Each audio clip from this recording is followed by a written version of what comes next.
What's the craziest thing you've ever witnessed in a gun shop at the gun range?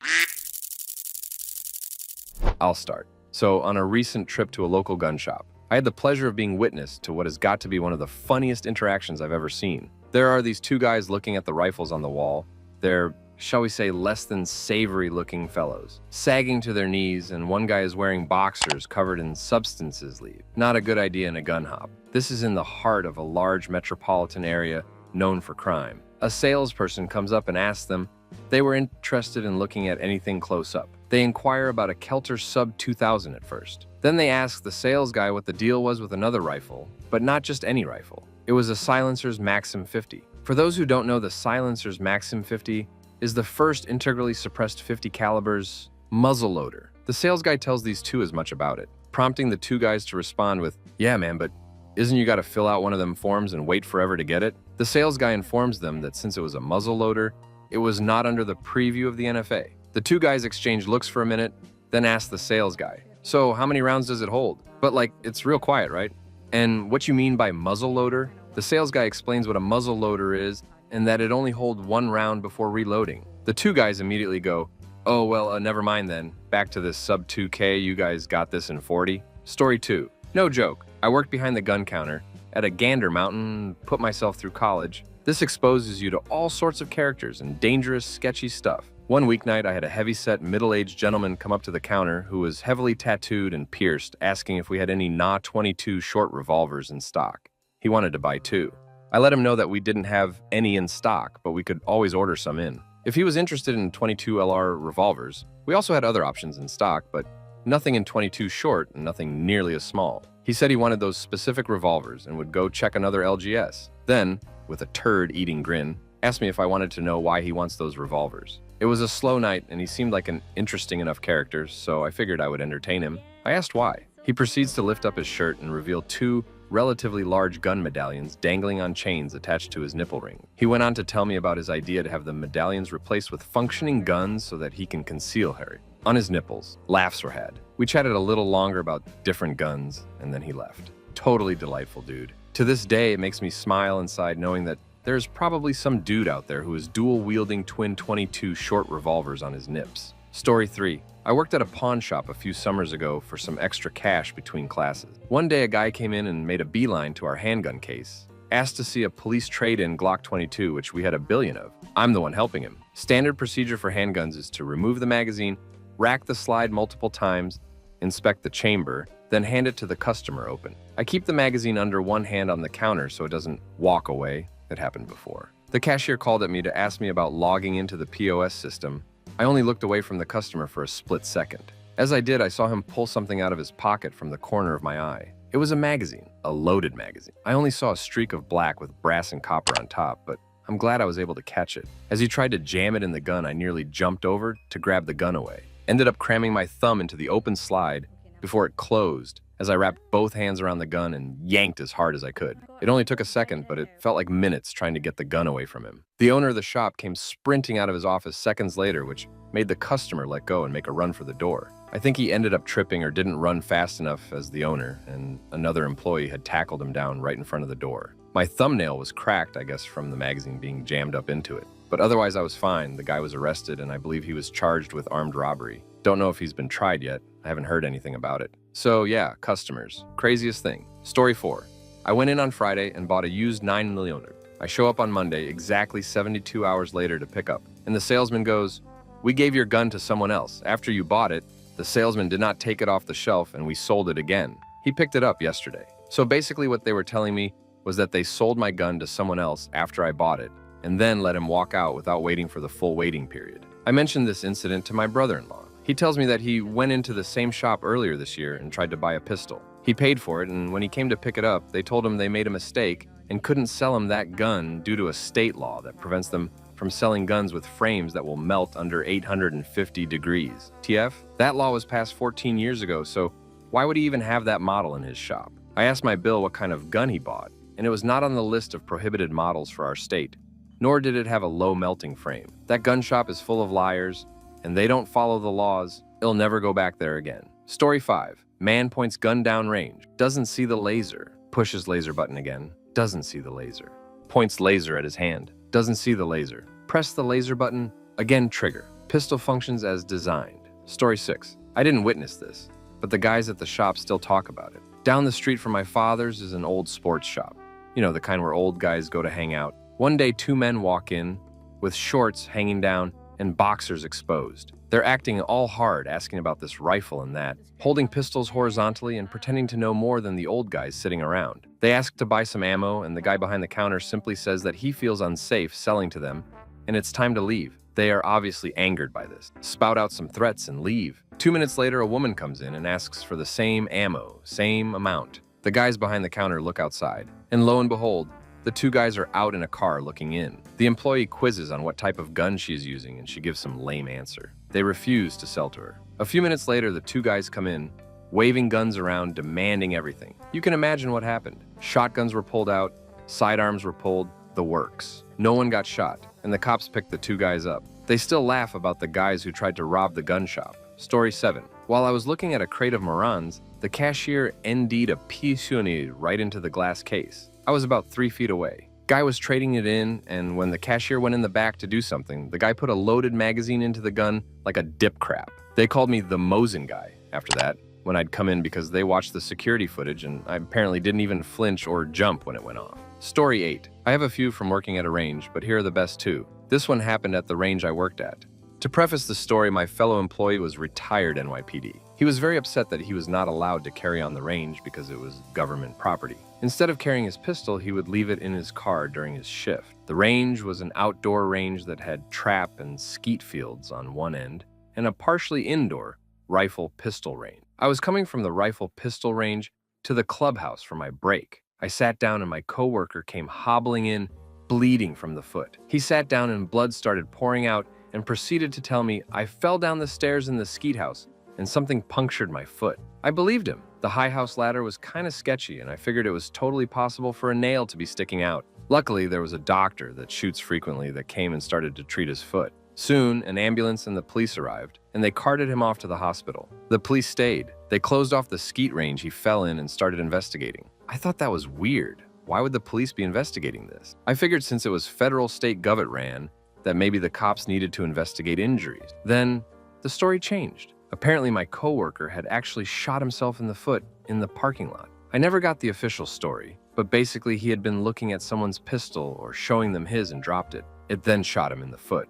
He panicked and put the gun away, and then proceeded to walk out on the skeet field from house to house to make it look like it had happened out there. He got blood all over the high house, so his story would make sense, and then hobbled in and told it to everyone. The only problem was that there were witnesses and they called the cops. We then found out he wasn't even a cop. That was a weird day. My second story is not from when I worked at a range. I was at a range shooting with some friends, and we were nearing the end of our time. As some of my friends were packing up, another family walked in. The dad was this hard-ass biker-looking guy, and his daughters were super hot. The mom looked like a biker as well, and neither of them were very attractive, but they had 3 of the hottest daughters I've ever seen. Needless to say, they already had my attention. Then I saw what they were shooting. They had rented a fully auto .40.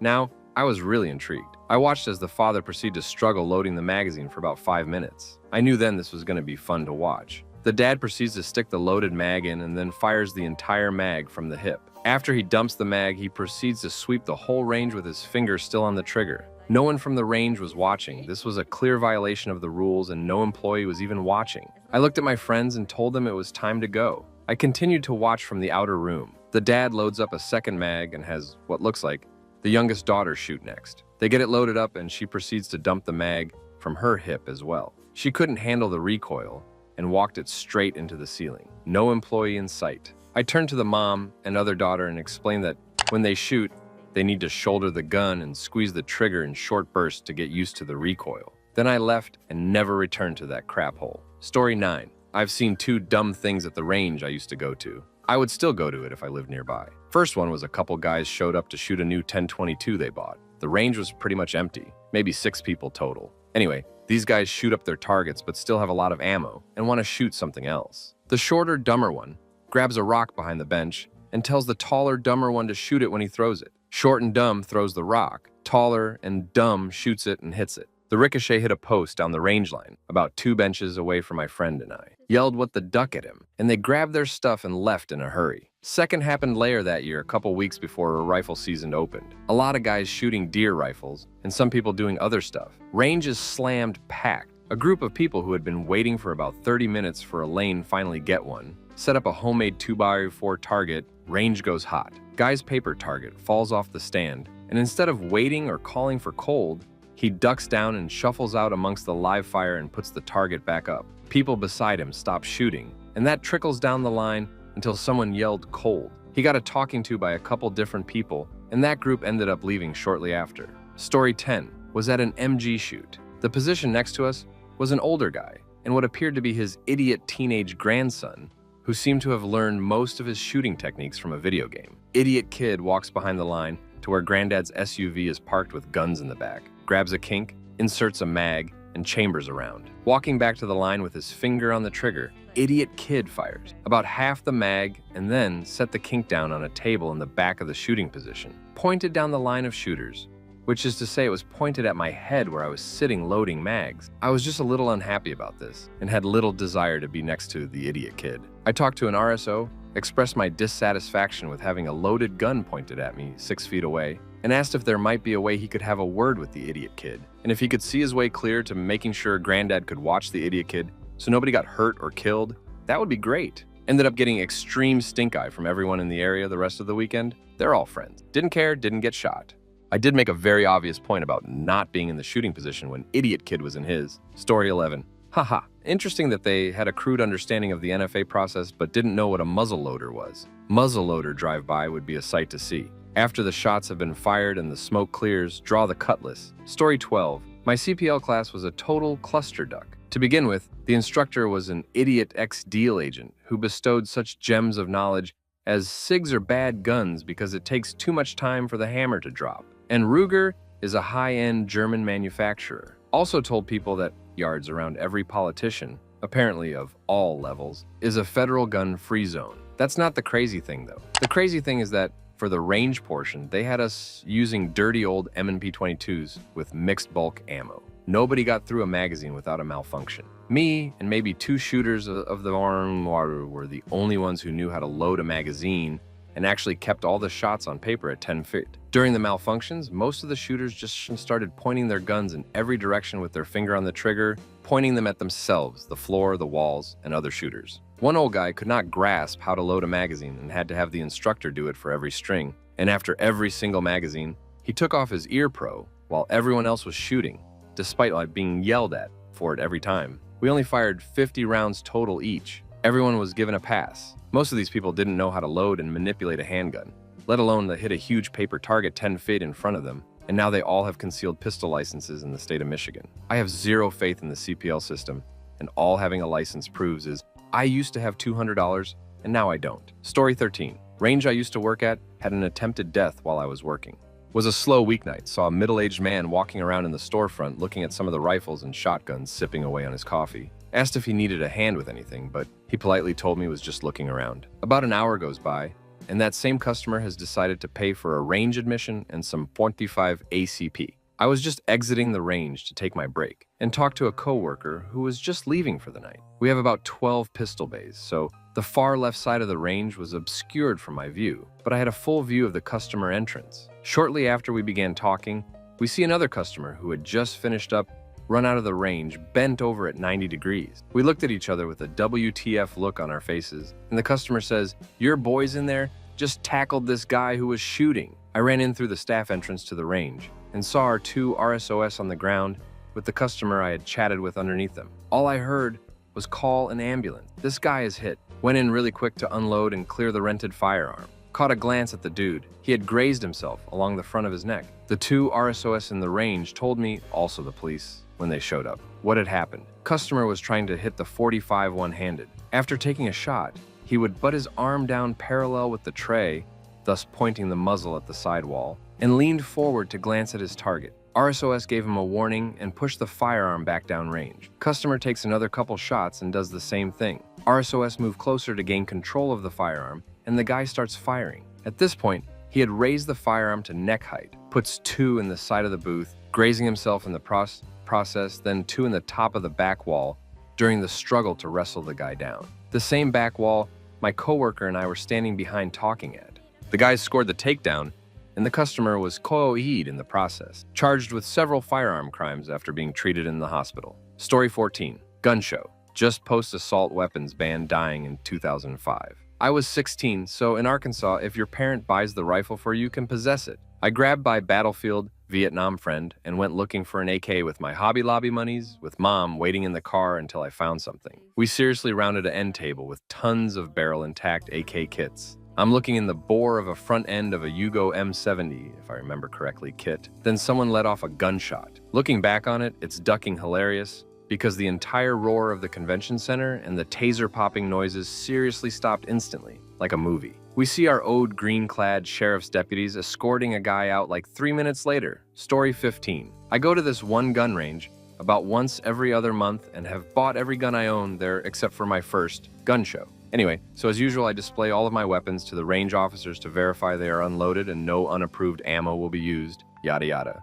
So I'm sitting and waiting as this range is the only one in my area and typically used by a lot of people. 2 guys walk in and display their newly bought AR-15 and are very excited to use it. I smile as I know the great feeling or buying one of these and look forward to see how they enjoy it on the range. Finally, my lane opens and come to find out these 2 gentlemen will be splitting the lane next to me. So I enter, place my guns down on the shooting line, and begin loading my magazine and look around at the other people shooting. I was always taught to be aware of my weapons, but as well as the people around me to make sure everyone's safely using. It's more of a paranoia, but I'd rather be extra safe than something stupid happening. Anyways, I look and our 2 main characters in the story are loading up as well. I place my target, set it to the proper distance, and begin to take aim. Having shot my entire life, the next moments are the most unusual and bizarre thing I've ever witnessed. I flip the safety and rest my finger on the trigger, and immediately hear an explosion like nothing I've ever heard before at a gun range. I flip the safety back on and lay my weapon down. I take a step back from the firing line and see the lane next to me. The newly bought AR-15 had exploded in half, from the lower through the receiver. What? Both gentlemen stood in shock and awe at what had occurred. Immediately, I jumped into action. I slowly reached for his, now, paperweight, flipped on the safety, and unloaded the magazine. Once I verified the weapon was clear, I looked at what had happened. The lower was made of a polymer or some type of plastic that exploded on the very first round shot with it. The story goes they bought the gun at a local pawn shop and immediately took it to the range to shoot. They didn't inspect the weapon when they bought it and left the store without thinking anything out it. Still unreal now that I think of it. Why buy a weapon you don't inspect first completely? I always take the gun apart and visually inspect it to make sure it appears in working order prior to purchase. Story 16. I was or so on the 52 range at the club I belonged to. It was the time of year when everybody comes down to sight their shotguns in. So imagine a firing line filled with shooters missing the paper with their expensive scoped shotguns and ignoring our advice. They're all seated at their benches, shotguns sandbagged, throwing dollar after dollar after dollar downrange and cursing in endless frustration. In walks this tiny ancient dude. He picks the only vacant bench, sets his stuff down, and produces an old, beat-up shotgun equipped with just the bead sight. With a shaky hand, he loads and chambers a single slug. From a standing position, he brings the barrel up, pointing it at the target. I watch for what seems like forever as the barrel wavers around, extended from his tiny, wobbly frame. Finally, he fires and the recoil almost knocks him off his feet. Satisfied, he opens the chamber, places the shotgun on his bench, and waits patiently behind the line for us to call ceasefire. A few minutes later, we call ceasefire and make the line safe. I make the walk down to the targets, and it's then when I see it. That tiny old dude had drilled his single slug straight through the bull. He pulls his target down, and with a proud look on his face, turns to me and says, "Dead deer." He packed his stuff up and left without firing another shot. Story 17. 1. Get call. Hey, I don't know if my gun is loaded. Me. Is it a revolver or a pistol? Idiot. I don't know, I'll just bring it up to your store. I spent 5 minutes explaining why he couldn't just do that. 2. We have a policy for all guns brought into store. If it's on you, it stays on you. If you're selling or dropping off a gun, we take it out of case and clear it. Guy brings a reacher in for cleaning. I go to take the case away and he says, "Wait, I'll take it out." I immediately tell him no, I need to verify it's empty. It's empty, I made sure. I grab the case and zipped it open, throw the bolt back, and a shiny live 3006 flies out. "Oh," is all he says. And his wife starts laughing next to him. I look her square in her face and say, "That was loaded and pointed at your head less than 5 minutes ago." 2. Doing handgun class. One of my students can't hit her target 7 feet away with a Model 10. Stop the class and have her shoot. She's anticipating the recoil so badly she's hitting the floor in front of the target. 3. The SKS hot brass shower. This is my new SKS. What do you mean the guy 25 feet to my right says I've been raining brass hotter than the surface of the sun on him? 4. My duck up. Shooting at unregulated range. Have a line set up. A father brings his young son up to shoot, and since I've got a 50 BMG, I walk 20 feet farther up so I don't blast sand and dirt in his face. 20 feet down range. It's been 2 decades, but it still stings when I think about it. I apologized to the father and his kid and explained to him what I had done wrong, but the damage was enough to keep me safer since then. 5. My dad, the king of ND, 1 Jeep, a toaster, a Ford Ltd, 1 electrical socket and wall, and me. But it was just a flesh wound, so he says that doesn't count. I don't know about that. Girl, crushed by minigun at Creek. She fired the top machine gun of the 3. Something went wrong and the gun tipped over backwards. The carriage crushed her skull. All I remember is the loud buzz of the minigun.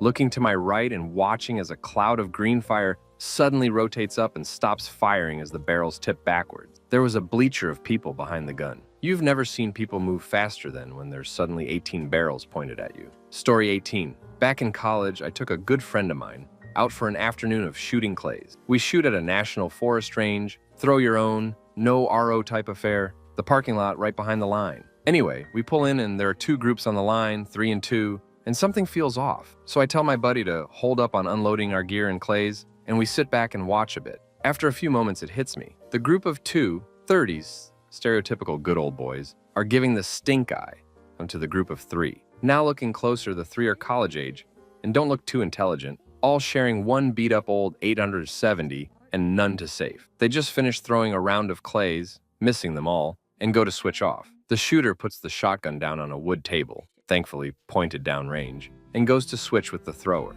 I turn to my buddy to suggest we back up and give them room when boom, and the yelling starts. I look back up and everyone is yelling. Apparently, Idiot 1 set that gun down chamber closed on a live round, then walks in front of the line to switch places with the thrower, while Idiot 2 picks the gun up by the trigger, I assume, and blows a hole in the range table, peppering Idiot 1 with wood bits who now thinks he's been shot. Anyway, after a 10-minute yelling fest where the idiots try to save face with college-age bravado, they eventually leave. We sit back, watch the 2 good boys shoot a few rounds before we decide they're decent with a gun and go up and take the 2nd spot on the line. A few minutes of feeling each other out and we all decided everyone on the line knew their stuff. Ended up shooting as 1 big group, throwing doubles and triple clays for each other. I make it a habit now to watch the line before I ever unload my gear. Story 19. In high school, we had a trap and skeet club run by one of our tech teachers at the local gun club. It was every Thursday after school, and the gun club was only about 0.25 miles down the road from my house. So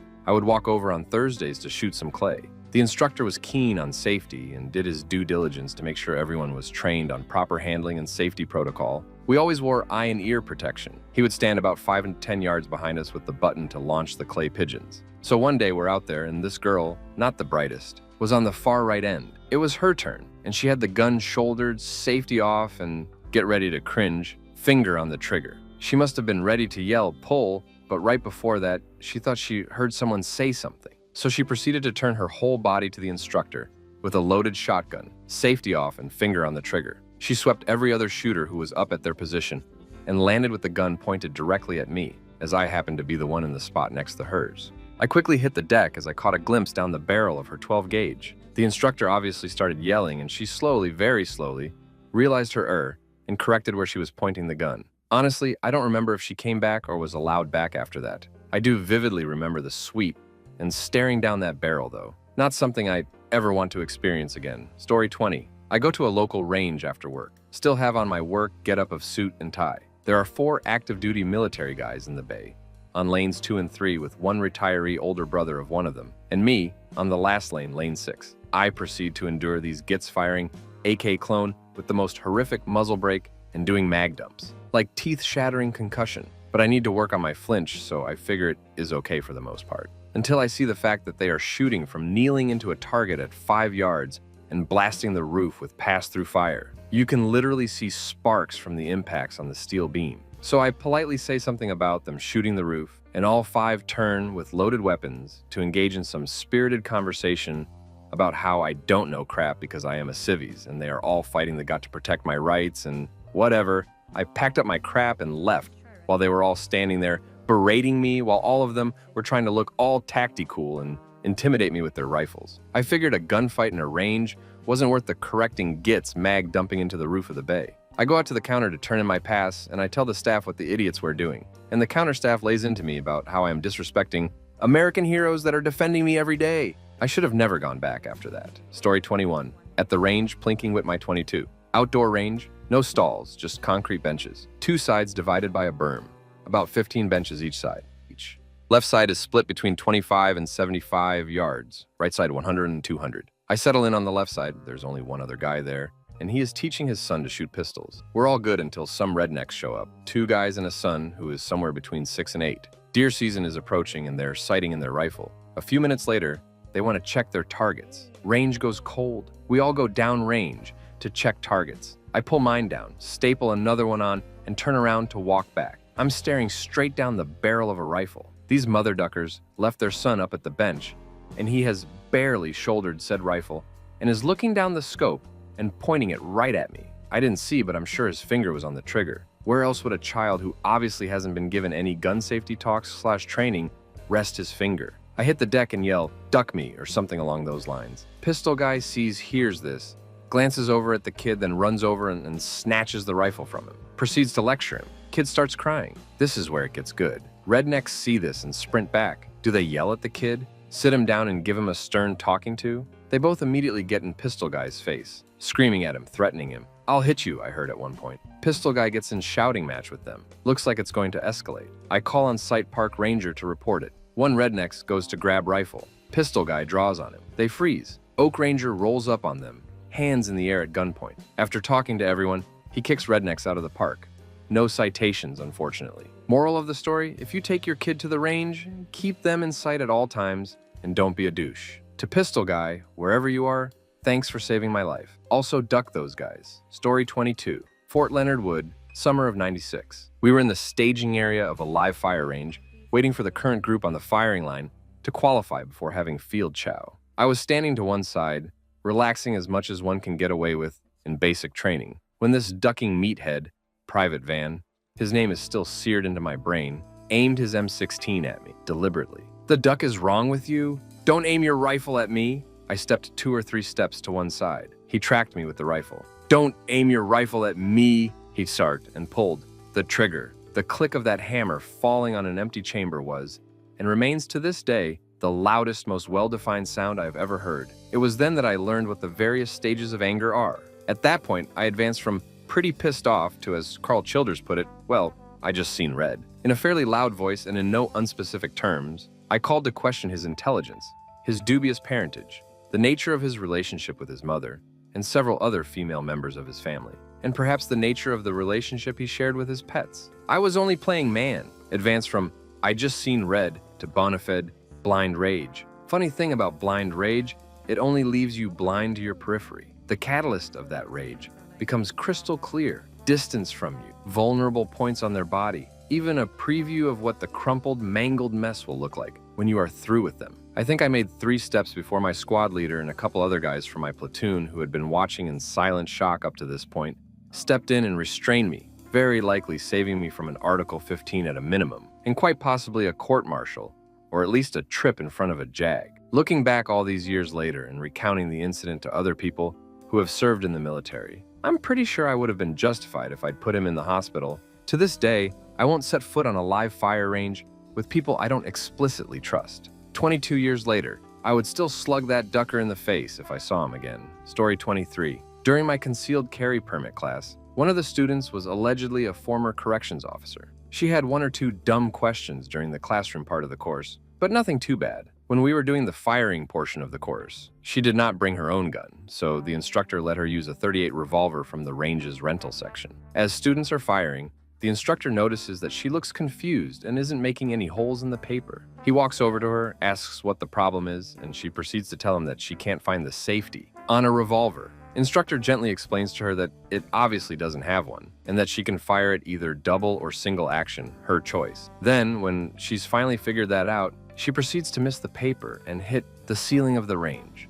twice. She was the only one in the class who failed. She also began arguing with the instructor when he automatically failed her and wouldn't let her finish the firing portion. He then explained to her in no uncertain terms that she was an idiot and clearly not qualified to handle a firearm and knew nothing of safety. I hope she was lying when she said she was a former corrections officer. Thankfully, this isn't as crazy as some of the other stories here. I never wanted to experience a truly crazy situation involving a gun. Story 24. Guy hit himself a few lanes down from me. Didn't notice anything wrong until I heard ceasefire, ceasefire over the speakers and saw someone on the ground with people standing around him. Story 25. I teach a basic gun safety course here and there for new shooters for a local gun range, who includes it with the purchase of a yearly range membership, and I've only ever failed one person.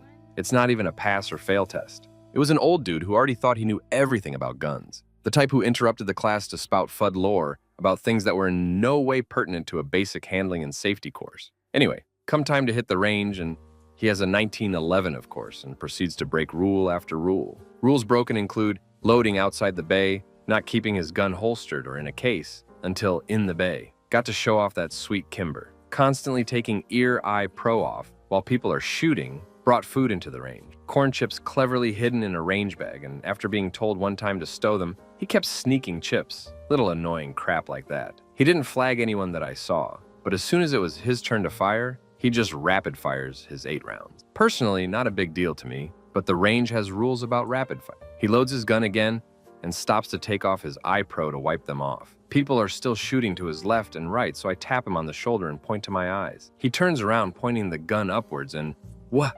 was all that got out before he ND into the roof. I politely asked him to unload and leave. Apparently, he never came back and never asked for a refund for his year membership. Story 26. Not at a range, and I didn't witness it live. I was involved in the remedial training of the guy in question and saw the aftermath. Once upon a time in 2010, I was in the Army and deployed. Everyone rotated through tower guard duty. There was this one special guy who had a M249. About 9 hours into his shift, apparently a nail sticking out in the tower was just too much for him, so he decided that the buttstock of his saw was just the right tool for the job. For those not familiar, a 249 fires from open bolt, and the sear that catches the bolt in the rear position is part of the trigger assembly. The trigger assembly is held in place by one of the pins that holds the buttstock on.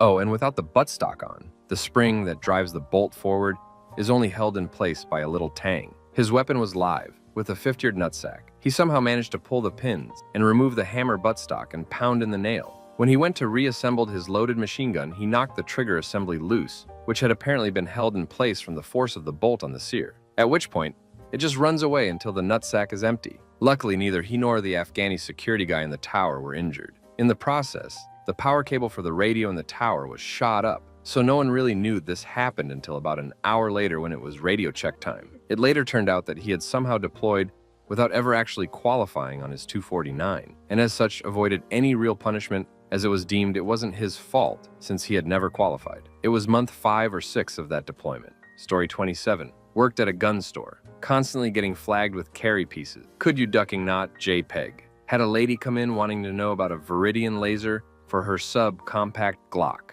Tell her to make it safe and we'll put it on for her to check out the laser. She looks kind of confused, so I clarify to unload and unchamber the weapon. Oh well, of course, obviously, she says to me. She drops the magazine awkwardly and then goes to unchamber the round. She explains to me that it's so hard to rack a round that her husband has to do it for her usually. As she's explaining, she starts the struggle that we've all seen where they contort and twist their body with the weapon. However, she has her finger on the trigger and flags me with it. I immediately grab the pistol and direct the muzzle away while literally scolding her. I take the gun, demonstrate how to make it safe, and then put on the laser and make that sale. She was not apologetic or even concerned about how close she came to potentially killing me. She was probably the worst close call I had, but the amount of barrels I ended up looking down at that store was ridiculous. As I saw mentioned already, the sense of fear, concern was replaced with anger and disgust. Story 28. In a pawn shop / gun store in a sketchy area. Witnessed a guy with a full sleeve of homemade or jailhouse ink, shaking slightly and sweating profusely despite robust air conditioning, make a phone call on a flip phone last year. He then cupped his offhand over the phone and in a comically loud stage whisper asked whoever answered, "Hey, can you still buy guns?" In a Bananas one time, I saw a straw purchase get shut down, despite the guy yelling about how he had him a FAA license or some ducking nonsense. He later changed it to FFL license for good measure. The manager on duty told him to fly somewhere else to buy a gun. Story 29. Let's see. When there was a run on Ammo Post, Sandy Hook the range had a bunch on 9x18 on the shelf. Doofus decides what's a MM between friends and buys a box. First shot, nothing on the paper. Not abnormal for this doofus. Second shot, his plastic gat explodes and he needs new underwear. Now this range keeps its 9mm Makarova behind the counter. First club shoot at the gun club range when we had just constructed new cover. No less that 322 cal holes in the cover in the first 2 hours from people chambering their AR-15 and then setting it not so gently, butt down next to them, slam fire. At another local range where I only got because I can do shady crap like holster draw and double taps because the RSOS don't give a crap. Guy 2 lanes down rented their 50 AE Desert Eagle. He proceeded to shoot the carrier and got some splashback that cracked his eye pro. At same shady range, old guy with trophy wife starts setting up in the lane to the right of me. Wife clearly doesn't like guns and doesn't want to be here. Is also not really dressed for the range. Shooting his Jam Teen 11, she gets a hot case to hit her arm, makes her get, and she puts one through the lane divider 1.5 feet in front of me. And my moment of shame. One time I had a stuck case in the Ruger 22, and though unloaded, I did have it pointed towards me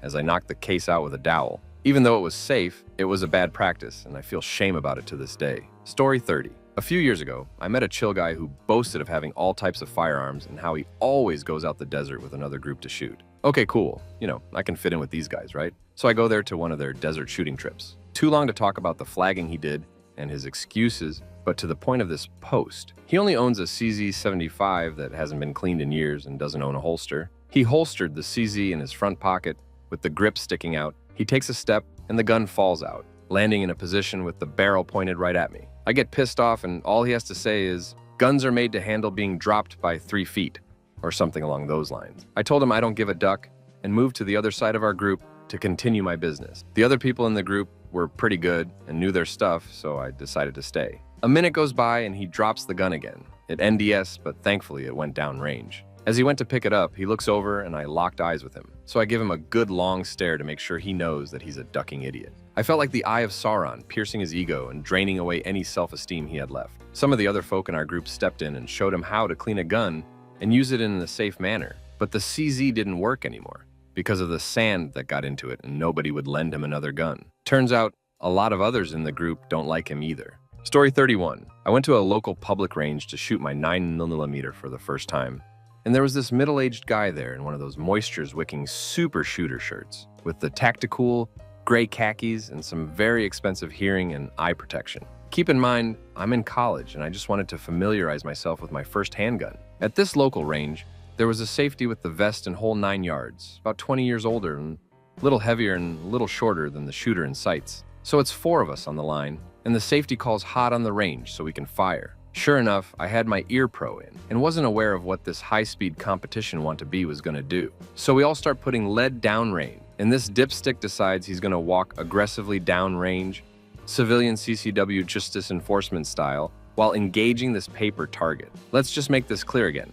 I had no clue he was gonna do this. He's honestly lucky to be alive because I was throwing shots all over the place. Small grip, large hands, new to shooting. He was about 30 feet to my left in his own lane, so I don't see him going downrange at first. So I continue to shoot. The lane safety sees this and damn near gives me a heart attack when he grabs my shoulder and tells me what's going on. Once I found out what had happened and disengaged, this guy, the super ultra home defense video instructor wannabe, gives me the ugliest look, like I was infringing on his right to do whatever he wanted to do, and I was the once inconveniencing him. So I finished my mags, and needless to say, I will never go to that public range again, ever. Story 32. I have several range stories. Since some people are sharing those, I will share some of mine. At professional, non-military but declined to disclose training, Class Crier manages to chamber a shell backwards in an 870 shotgun, buys non-standard ammo because his mom had a coupon for it, and swept the commander's face with an old surplus M16 doing a commando off-the-shoulder sling shooting maneuver, proceeds to cry and pout each time he is sent to timeout. He did not fare well in evils. A second classmate, who also did not finish, pointed the muzzle at his face during a malfunction, and used a loaded pistol pointed into his knee to stand up from kneeling. During fun shooting, I was at a public range where pistol and rifle are supervised, but shotgun is not. I was shooting clays with 2 friends, one of which is a first-timer. A couple arrives after us and sets up next to us. Dude proceeds to doing trick shots when he loads 2 into a break action double barrel, rests the open action over his shoulder. When he calls pull, he snaps it shut, flips it off his shoulder, flagging my entire group, and misses the clay. The second instance this happens, I call over and ask, "Do you two need some help?" The couple responds in confusion. I clarify in polite terms, I did not appreciate being flagged with a loaded firearm. The girlfriend responds indigently that I need to mind my own business, and it's not loaded when it's pointed at us. Let me repeat, shells in the chamber, but not loaded. I invited the RO from the supervised ranges over to join us, and the couple ended their day early. Story 33. My best friend, his father, and I went to the range, and my sister's idiot boyfriend, somehow still around, got invited. I mean, he's a real idiot. Hasn't ever paid child support to his baby mama, concealed carries without a license, leaves his pistol on the underside of the steering column in his truck overnight. A real scumbag, to say the least. Anyways, we start setting up, and he brings out his new XDS-45, loads it, and we all shoot for a while. You can kind of tell he doesn't know what he is doing, but wants to act like he does. At the end, he decides to put his hollow points back in, so he drops the magazine. But there's still one in the chamber. He, being weak, can't pull the slide to clear the chamber, so with his finger on the trigger, he places the barrel on his gentleman's area to try and get enough leverage to clear the chamber. Everyone that saw this froze in shock. Worst part is when my friend's dad said something to him, he got mad and tried to act like he knew what he was doing. He claimed, "This is how my father taught me and his father before that." Needless to say, I have never gone anywhere near him with a weapon again. Story 34. Didn't see it, but definitely heard it. I hear a loud with ears on, boom, a couple lanes over. The guy is holding the remnants of an AR, just completely bewildered and shocked, but otherwise mostly uninjured. Apparently he was attempting to zero his new scope and left the sighting rod, I'm sure there's an actual name for them, in the barrel, and proceeded to load and fire the weapon. Other than his barrel and some associated accessories, the gun was mostly salvageable. Story 35. I went to a summer camp for Boy Scouts and signed up for a shotgun class. The whole class was about shooting clay pigeons. When you finished your shooting, you had to work the launcher for the next kid, so everyone learned how to do both. One kid was manning the launcher and leaned down to scratch his foot when the shooter yelled, "Pull." This kid didn't think twice and yanked the rope, the arm slamming into the side. Story 36. I've seen a few. One, guy trying to zero in a new scope, shoots, goes up to the paper, gets frustrated, repeats. So after he's shot and gone up like 4 or 5 times now, he's getting pissed. I walked over and asked if he needed any suggestions, and he says, every ducking time I shoot, I come back and adjust the scope, but it keeps getting more and more off target. So I look at his setup and tell him his scope is upside down.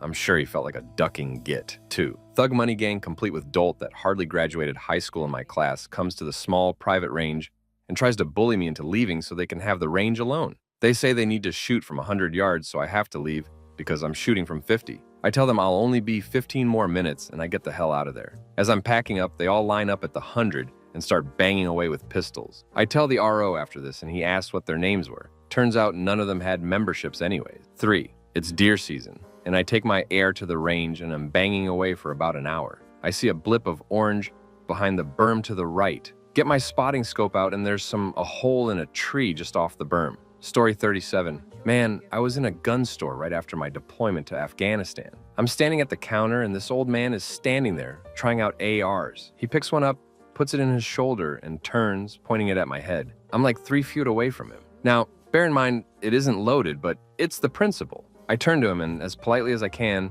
and say, please don't point that rifle at me. I don't appreciate it. He looks at me, dumbfounded, and says, it's not loaded. Well, I'm in the process of looking at a new revolver as a post-deployment present to myself, and I see him moving a lot. I turn and he is pointing a rifle at me. Again, I tell the guy, look, you do that again, I'm taking it from you. He says, it's okay, it's not loaded. Well, not 30 seconds later, he does it a third time. I reach across my body with my right hand, grabbed the barrel, and snatched it out of his hands.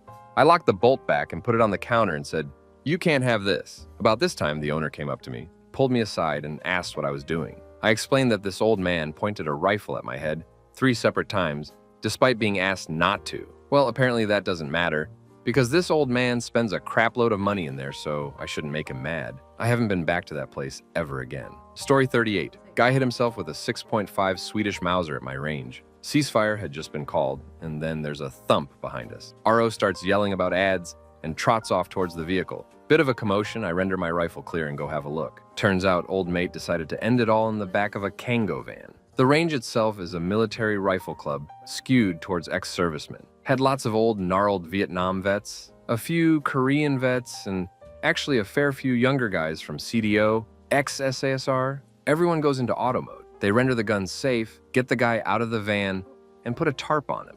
Cops turn up and go ballistic when the sergeant is like, "Why's the body out of the van? We moved it? Where's the gun?" It's in someone's car. Next week, the RO yelled at us.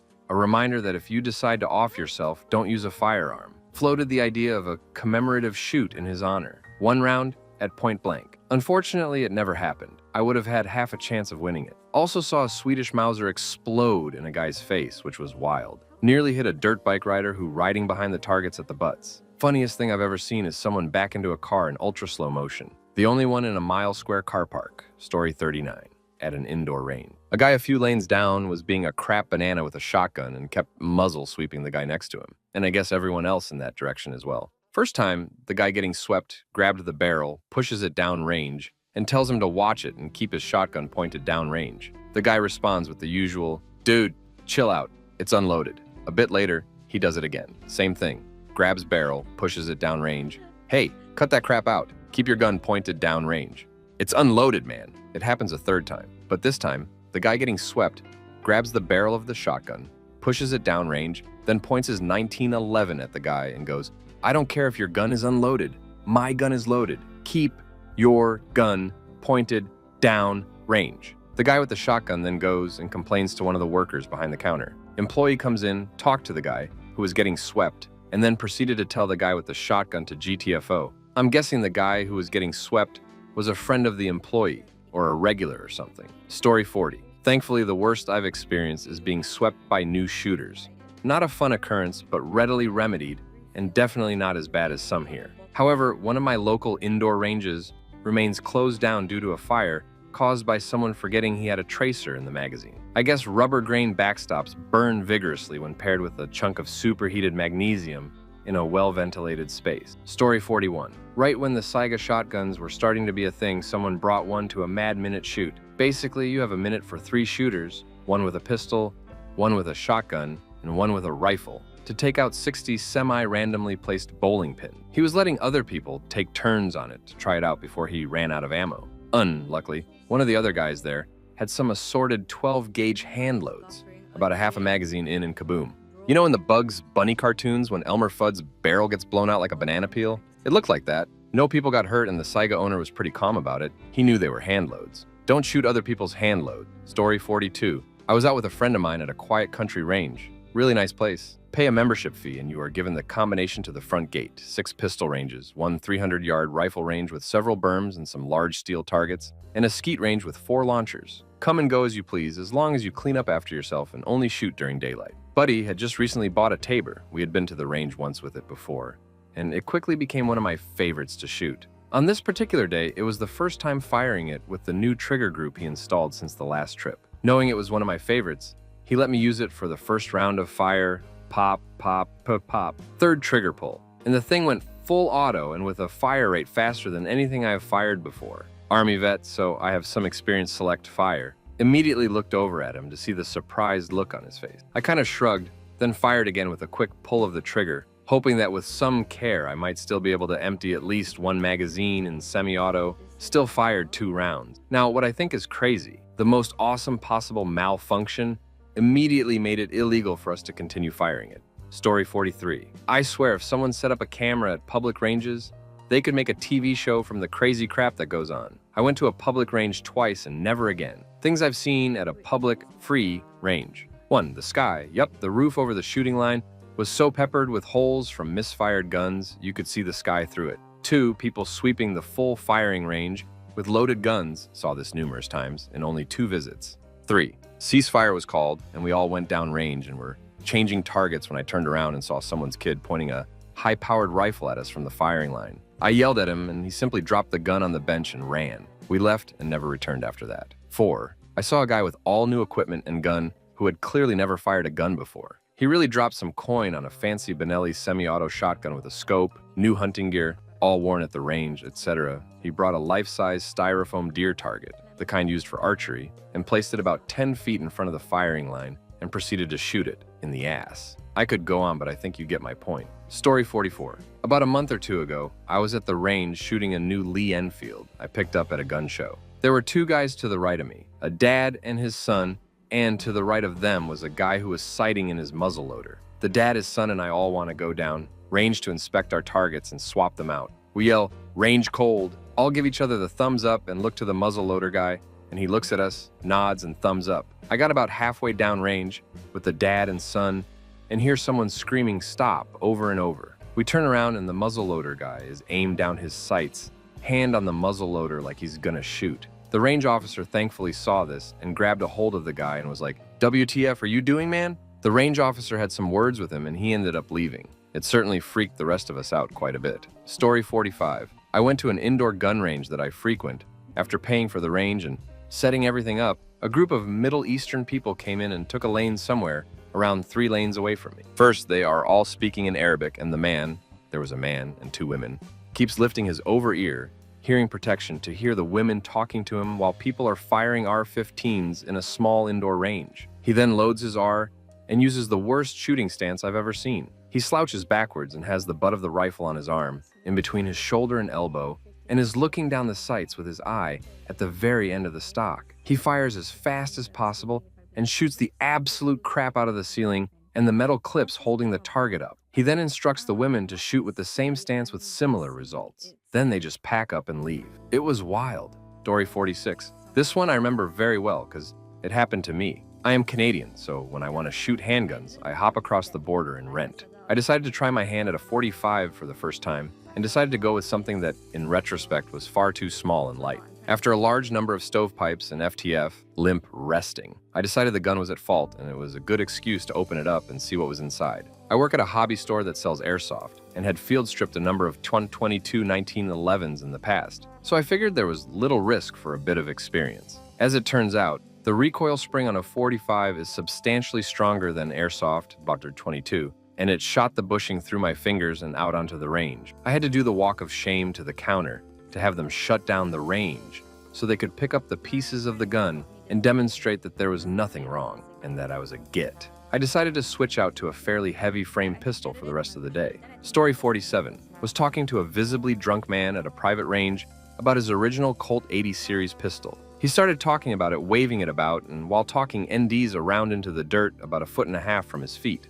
It startled him, but his comment was how surprisingly loud it was without his ears on. Not that he just duck and fired around. I saw the same guy weeks later at a benefit concert at the same club. He was hammered, with a Ruger Blackhawk revolver, open carry. The local security group took the gun from him and locked it in his truck and took him inside to sober up. Impressive. Story 48. A close friend bought his wife a Beretta PX4 9mm, and I gave them a box of some old 9mm ammo I had lying around. We were out shooting and I was standing to the right of his wife. She was on the extreme left of the firing line. After 4 to 5 shots, she pulls the trigger and gets a click instead of a boom, turns the gun to the left to inspect the malfunction. And I see the gun go off about 8 pin from her face, sending a round off to the left into the tree line parallel to the firing line. I've seen hang fires, but nothing like this. There was a solid 2-3 seconds between the primer being struck and the gun firing. Thankfully, everyone was okay. I'm sure I spooked the hell out of my friend. His wife and I were the only ones to actually witness it happen.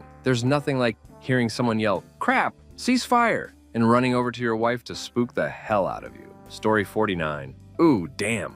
I could absolutely fill this thread with all the duckery I've seen in my 4 years so far working at a gun shop, but I won't.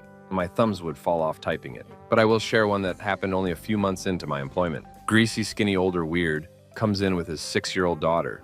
Starts babbling at me about needing a holster while he pulls a Ruger LCP with finger on the trigger and starts waving it around. And I say, "Okay, please take your finger off the trigger and set it on the counter and I will clear it." He keeps babbling. I already did see there's no clip, see? Mind you, during this time he's pointed it at me, my co-workers, other customers, and his daughters head multiple times now and is still doing it when I, ducking raging phase now, say, "I don't care, set it down now." By that point, one of my co-workers is standing behind me. I'm pretty sure he's wanting to drop this guy, and his face shows it. So the guy finally put it down and let me clear it. There was a round in the ducking chamber. I wanted to leap across the counter and murder him, but instead did the adult thing and educated him. Story 50. I owned a gun shop for a while and still have my countless stories of dip craps lifting up their shirts and starting to pull out loaded handguns to show off. I would always grab their hand and tell them to stop. Is it loaded? Take that crap outside, clear it,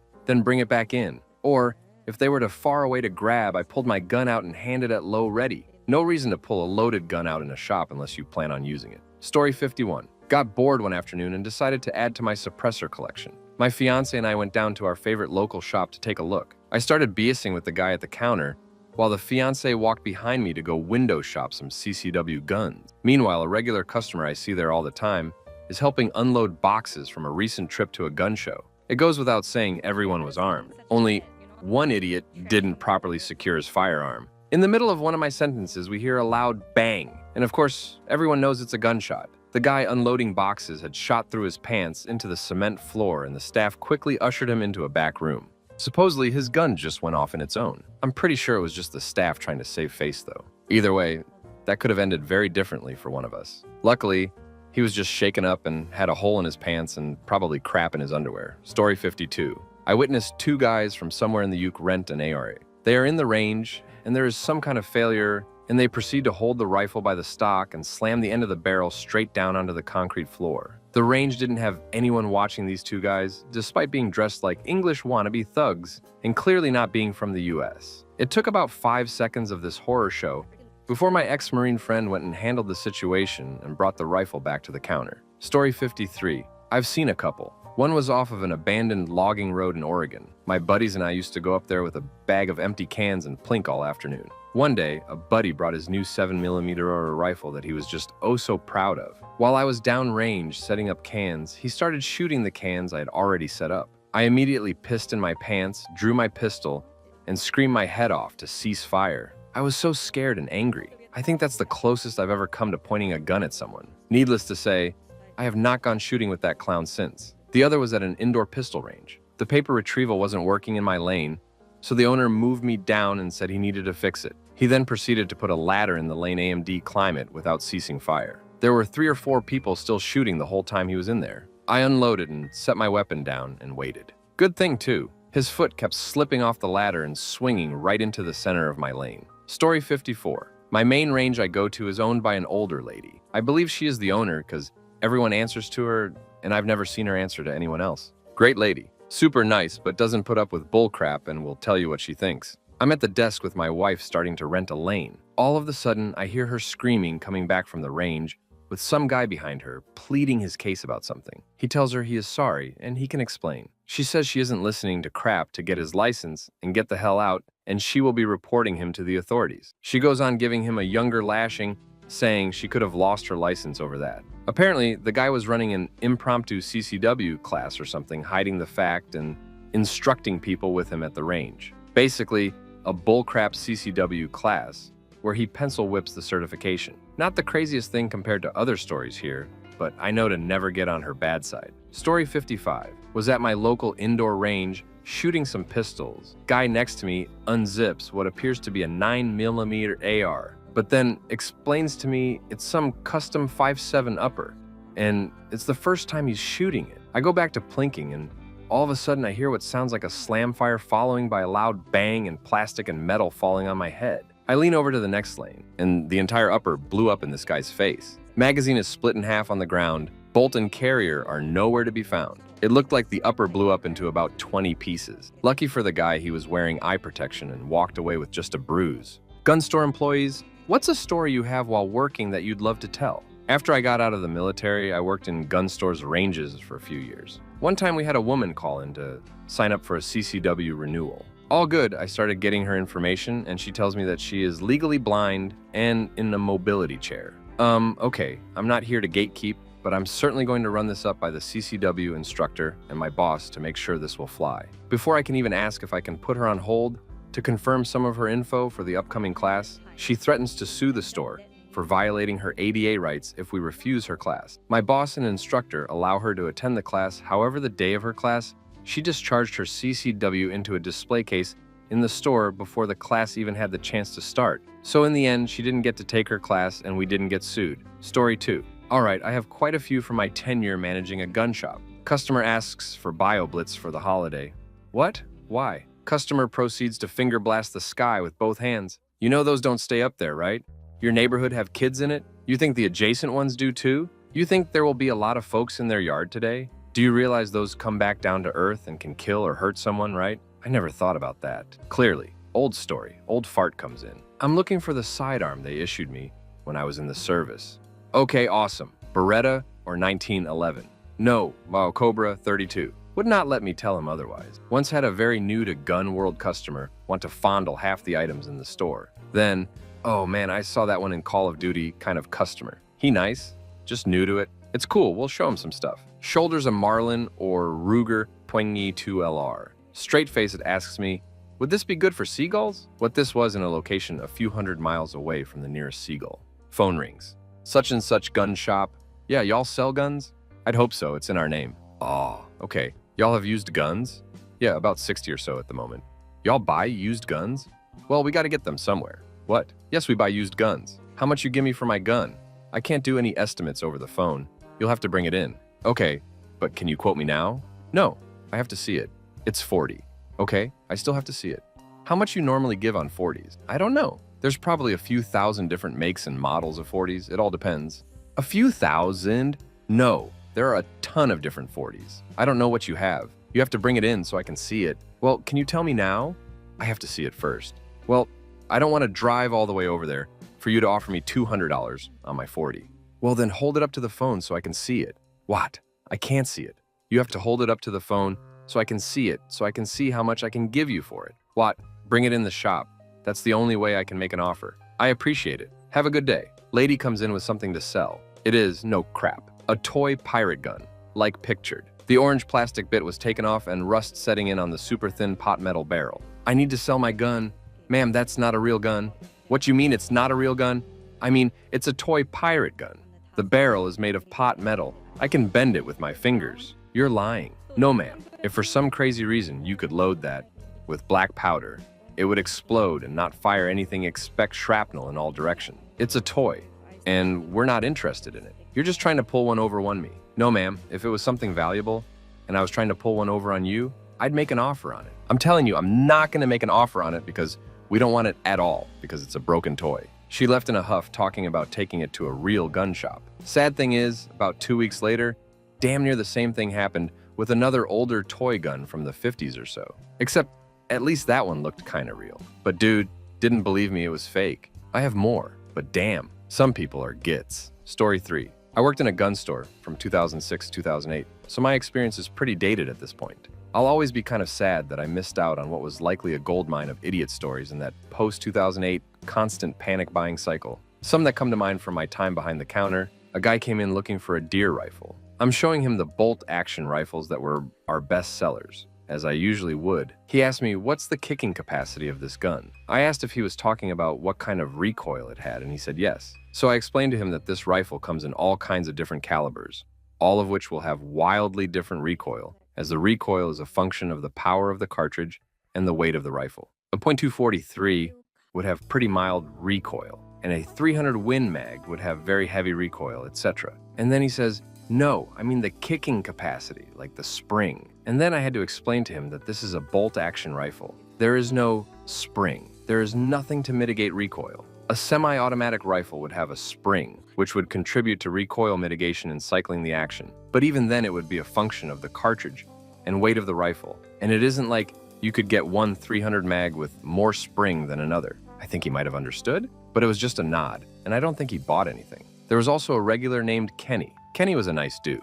He'd come in and buy guns pretty often, but even more often, he would just come in on his lunch break and shoot the crap with us. Well, one day, Kenny came in on crutches with his left thigh all bandaged up. Kenny then related to us the story of how he hit himself through the thigh with his Springfield XD. He kept it in one of those crafty Uncle Mike's holsters while he was in the car. He brought the gun into the car and while seated, was putting the gun into the holster. The floppy nylon strap got into the trigger guard, and when he pushed the gun into the holster, blame. Fortunately, it did not his artery, and he made a full recovery. And now, as a pistol instructor myself, I have a real-life story about the holster safety I preach, and also why grip safeties don't do anything. The sad thing is that I feel like there are 1,000 other stories, but they aren't jumping to mind. You do a thing and think that these memories will be forever, and then only a small part of forever transpires, and you don't remember nearly as much as you thought you would. Kinda sad. Story 4. Had a guy want to trade in a gun because it was too much for him, although he never fired it. He said it was a .45, but fired someone else's .55 and couldn't handle it. He wanted to even trade it with 2 spare mags, custom holster, and 4 boxes of ammo with something in the store. He said he'd come back with it. Fast forward 2 hours, and the guy walks in with a Kimber Pro 45 still wrapped in plastic and wants to trade it for a high point, even swap. Luckily, the owner of the store is honest and talked him into a better fit of a 9mm. Story 5. Had an older man come in one day, and he bought a Mini 14. No problems at all. Background came back in 20-ish minutes. Was in the store maybe 30 minutes total. Tennessee Bureau of Investigation. Calls the store about an hour later, asking if the man was still in the store. We tell them, no, he left with the gun about 30 minutes ago. They proceed to tell us that they made a mistake and that man is definitely not supposed to own a gun and ask us to call him back into the store. After some time of going back and forth with TBI, we tell them that we don't feel comfortable telling a man with a rifle that he's apparently not supposed to have to come back into a retail store so we can confiscate his gun. The local police brought us the rifle later that night, and he followed behind them so he could get his money back. Story 6. I have 2. In the first one, I was talking to a guy about the differences between hammer-fired and striker-fired guns and their advantages and disadvantages. My manager, a certified FUD, overhears the conversation and joins in.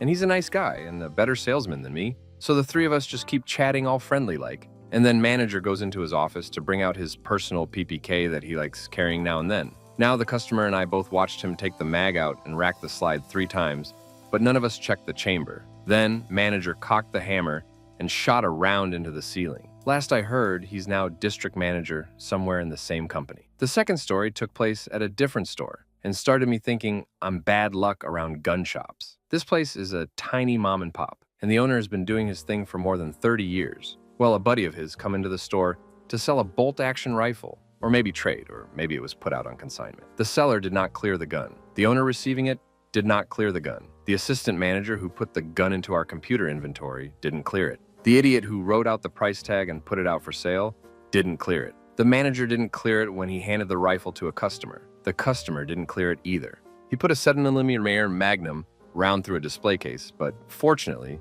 the bullet fragmented against the storefront window and didn't make it out to the parking lot. I took the gun and unloaded the empty shell and 2 other live rounds from it. Story 7. I have an employee being stupid story. I don't know, something about the casualness made me wary and never want to go in again. LGS is run by FUDs, and 100% is just a bunch of older guys getting each other off about how their Kimber is better than his Rock Island, but at least they're not plastic. I went in looking for a 5.7 or a Sea Shadow 2. I was going to pick one depending on the prices they had them at. Both were around $1,200. Both came with 2 mags, so I said I wanted to hold them both to see which I liked. The FUD working my sale picked up the 5.7 and pointed it straight at my head when he pulled it out the case, then set it down on the case with the barrel pointed at my nuts. Okay, NBD really, not loaded, had a mag in, but this is a gun store, I'm fine. He did it again when he pulled out the CZ to let me handle. Oh, this is ridiculous. And then to see if it would happen again, I asked to see a shotgun off the wall behind him, feigning excitement like, oh crap, that's a Saiga. I'd love to see that. And sure as duckin' crap, Mother Ducker took the shotgun off the rack and proceeded to flag me from stem to stern before setting it down. Barrel firmly pointed at my head, then my chest, my guts, and my nuts. It's one thing if it happens once. It's annoying if it happens twice. 3 times? This dude doesn't know duckin' crap about gun safety, or if he does, he just doesn't care. I politely said, thank you for your time, but I need to think it over before I can make a decision, and I will never go back in that LGS. Sure, I accept I'm probably being A and being ridiculous, but it's not wrong to expect a certain level of professionalism from dudes who sell shoddy bang sticks. Story 8. I don't work at a gun store, but I've still got a story to tell. A few years ago, I was picking up some mags from a local gun store, and while the employee was searching for my order, a woman comes in with a pistol, don't know what kind exactly, that she had glued a red dot to. I turned away thinking, that was weird, when the employee said, is it unloaded? And what do you know when this lady pulls back the slide, a live round flies out of the chamber. She had flagged me, the employee, my father, and basically everyone who was within line of sight. Once I got my mags, I asked the employee if getting flagged was a common occurrence, and he said, you get used to it. Story 9. It's been a while. Had one guy that swore 7mm Mauser and 7mm Rem mag were like 38 and 357. Many people who didn't know what ammo their gun took and expected us to know. Many guys who needed a 300 win Weatherby mag because their 30-06 drops too much at 300 yards. The difference is about an inch, which not one of them could shoot well enough to tell the difference. Running sight and days is a real eye-opener. Loaded guns that are empty,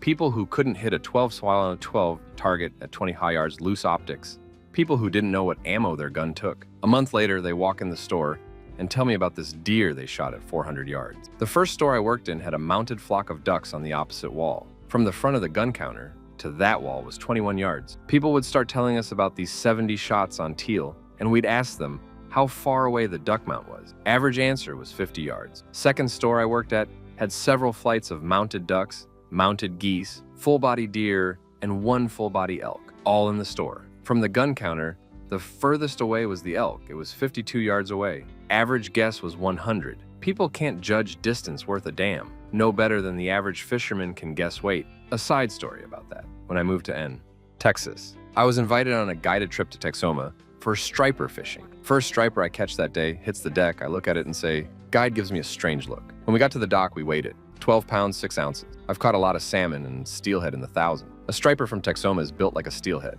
I got really good as knowing the weights. Chinook I'd usually underguess because they can be so deep through the body. From both sides of the counter, I load my 10mm up to 41 mag levels, though none of them know the load data and can't understand things like case capacity. Some of the guys who walked in and claimed to be reloaders scared the crap out of me. I didn't want to be in the same county when they shot their reloads. Story 10. Young dude comes to the counter with a box of 9x18. You have a Makarov? Yeah, what kind of not sure on Russian, Bulgarian? Russian okay comes back in 20 minutes later and says it won't work in his G2C Story 11. Where to begin? Old store, no longer there. Old owner, no longer here. Old customer and wife, whereabouts unknown. Owner had sold customer a Walther P38 recently, and the customer was in the store to buy some ammo for it. The owner saw a hole in the front of the customer's shirt, a round 9mm size hole. Owner asked customer why he had a 9mm hole in his shirt. The customer's wife said, loud enough for the whole store to hear, show him the other side. Customer turns around and there's a matching hole in the back of the shirt. The wife then says, tell him how it happened.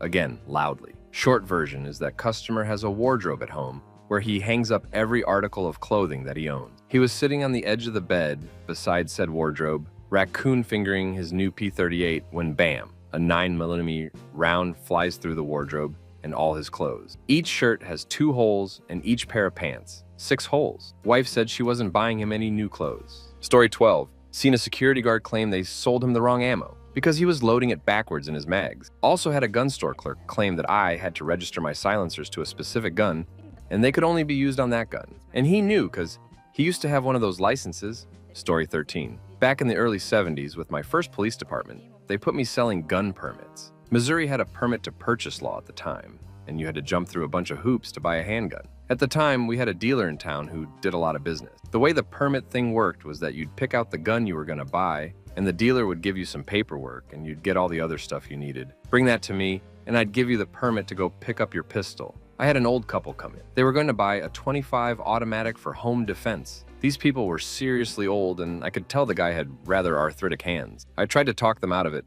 felt that such a gun would be wildly inappropriate. Maybe they'd be better off with a shotgun or something. No, too big, they said. The .25 was what they wanted. So, I signed off. Later, the dealer called me. He said they had come in to pick up the gun, had him load it and apply the safety, and put it in the box. The guy carried the box out like he was carrying a bunch of eggs. I hope they just left it that way and never tried to shoot the thing. Story 14. Don't work at a gun shop, but I have friends that do and I hang around sometimes. One of my favorite shops is a gun pawn shop. The guys from the gun side had gone to lunch. A lady came in with a gun that her son bought her. An old IBAR copy of a SW hand ejector in .38 long Colt. She was looking for ammo, but knew nothing about guns. One of the women working in the store offered to help. She handles things on the pawn jewelry side, but they didn't have any .38 LC ammo.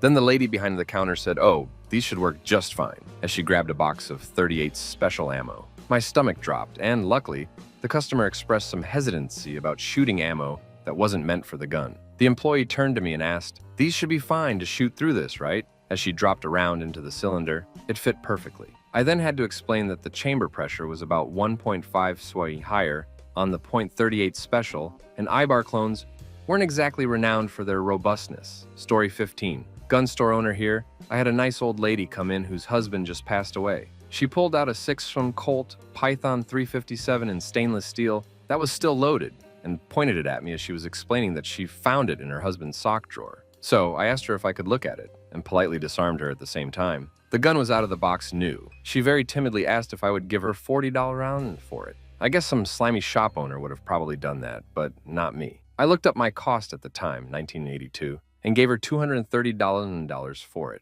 She was tickled pink. I sold it for $400. Second story. I sold a Benelli M4 to a state police officer. He was so buff that Schwarzenegger himself would have been jealous. He kept bringing the M back for failure to cycle. We took it out on the range, and 3 different guys with every type of shells imaginable could not recreate the problem. We gave it back to him, and of course he brought it back for failure to cycle. Well, the M4 works on inertia, and he was so buff that the gun never went backwards to cycle. Hence the failure to cycle problem. Story 16. I worked at a public shooting range. People would often give us old ammunition to dispose of. We'd pull the bullets and dump the powder into a can. When the can got full, we would just dump it onto the concrete and burn it off. One day a guy came in with a can of black powder and asked if we could dispose of it. So I said sure, and put it under the counter and forgot about it. A few weeks later, I see my less experienced coworker dumping a can of powder on the concrete to burn it off. As he's lighting the match, I say, "Is that the can of black powder?" "Yeah, why?" Tosses match into pile of black powder and proceeds to get his face blackened and eyebrows singed off. For those unaware, smokeless powder is an accelerant. Black powder is an explosive. A lesson my coworker will always remember. Story 17. I haven't worked at the store for years now, but back when I was an RSO at the indoor range. We had a policy of checking guns before they went on the range because people kept shooting the roof with rifle caliber pistols that lacked braces. So I was checking a gun case and I found the most cursed AR pistol I'd ever seen. The upper and lower were cheap polymer, the furniture was all held on with zip ties, and the receiver pins were also replaced with more zip ties. Finally, there was a backwards Amazon tier red dot optic bridging the handguard and receiver rail. It was almost beautiful, it was so ugly. I was in awe. Story 18, here's mine. These 2 younger guys come into the store, clearly friends. One friend is super vocal, asking to see different guns and telling his quieter buddy about them. The quiet guy gets talked into 2 of the same gun, 2 holsters, and 2 boxes of ammo. I know what's going on here, but if they don't mention anything about a straw purchase, I can't claim they are without repercussion. So time comes to pay, and the quiet kid asks if he can split payment across 2 credit cards. Sure, I say. No problem. Loud kid disappeared shortly before this during the 4473 filling out, which I had told the owner in the back not to call it in just yet. Anyway, the kid hands me 2 credit cards with 2 different names on it. I point out that one card wasn't his. He said it was his father's card. Your father has a different last name than you? I ask. Yeah, he got remarried, the kid answers. I laugh loudly at that and shake my head. I replied, look, kid, if you can get your buddy back in here and show me his ID and it doesn't match this other card, I'll sell you the guns. Kid walks out the door and a few moments later, their car tears out of the parking lot. Story 19. Hope this doesn't count as doxing, but I sold a gun as an FFL at a gun show to they. They had their names legally changed and had proper documentation, no surname. I can't recall if they had a CHL or not, but I think they did, or it would have been an interesting call to nix. They said that they did it so they could be the one people referenced when people said stuff like they say. At another show, I had an older guy come up and strike up a conversation about how his ex-wife was an evil and bitter person because she had her tubes tied years before she met him, so they wouldn't be able to have kids. I don't even think he said she lied about it, like I assumed he knew going in. This was years before the term trauma dumping was in common parlance. Funniest thing is, I was a very young, large, bald guy straight out of police academy with severe resting Karen face, so I have no idea why he decided to talk to me about it. Ironically enough, I did end up going back to school and became a counselor. Story 20. Okay, this is my time to shine. I was working at a shop in Podunk, Nebraska. Just a little bait gun shop. This guy came in with dark brown hair, a wild beard, ragged clothes, an odor of homelessness, and a white rabbit under his arm. He was feeding a cheeseburger too. He barged in and said his name was Mr. Barrett, and he wanted one of his guns. I told him we have another 50 BMG on the rack, or we could order one of the Barretts in for him, but it would be a considerable down payment. He blew up that I'd have something other than his 50 in stock and everyone should have one. Okay, sir, but they are pretty cost prohibitive for most people, so we don't actively have those on the shelf most of the time. He blew up at me, yelling and screaming that we weren't a real gun shop if we couldn't even loan him his gun, waving his fist around with a half-eaten cheeseburger in it, and stormed off telling me I was a duckhead and we were an insult to the industry calling this crap hole a gun store. He went out the door and started walking down the highway, still yelling, "Never seen him again." I'm pretty sure he's just a homeless guy trying to stir up crap. But maybe Mr. Barrett has a weird pet and attitude issues? Weirdest thing to happen in that store? By far. Story 21. I own a small-town gun store, and let me tell you, wipers, nappers, I had the darndest kid come in. The other day going on about how them plastic pistols are reliable and safe, man must have been straight off his rocker. He even caught lip with me for trying to tell him that if he wants a concealed carry weapon, he needs 45 ACP because those ill 9mm aren't stopping nothing. He wants a dang Daniel Defense AR-15. Side note, I don't know why everyone's obsessed with owning a dang assault rifle nowadays. And I told him if he's so excited about reliability, he might as well just get an AK. And that ignorant little boy Dunn told me that modern ARS are more reliable and better performing than AK variants. And at that point, I knew he was just insane boy and I kicked him out of the store. Story 22. When I was a teenager, I worked part-time in a popular gun store in Santa Monica. One afternoon, it was slow as in empty, and I was just futzing around with whatnot and whatever, not paying much attention. A man enters the store and walks over to the side of the store opposite where I was futzing, and he starts talking to the store owner, Lou.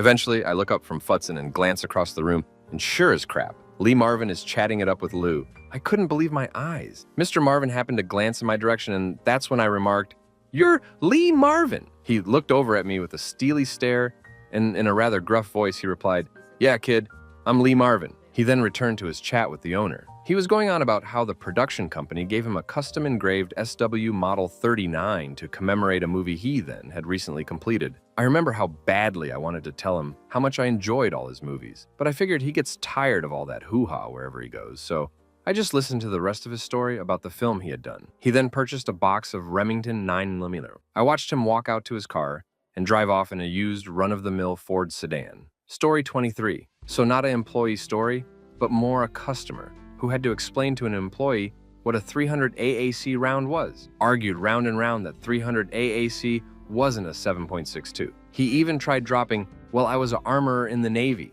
and that he definitely knew more than I did. Then it came down to the good old interwebs to prove employee wrong. So when I showed multiple sites explain true caliber size 7.62x35, he said that's an AK round. So finally I said, okay, I'm done here. I'm gonna go talk to someone who knows what they are talking about. So as I proceeded to walk over towards an older gentleman, the employee continues to haggle me saying, "Go ahead, run. So AK ammo through your AR and see what happens." So I approached the older gent, laughing, saying, "Will you explain what 300 BLK is to this kid so he doesn't keep feeding people the wrong info?" Old guy laughed and told kid to go back and stock ammo and let the men talk. I snickered at the comment as he led me in the direction I needed. I'm pretty sure the kid got fired. Been in a couple times since, and no kiddo trying to tell me what ammo I need. Story 24. I had a Glock owner come in one day when I was working my friend's store. He was looking for a holster. Okay, no problem. Which model do you have?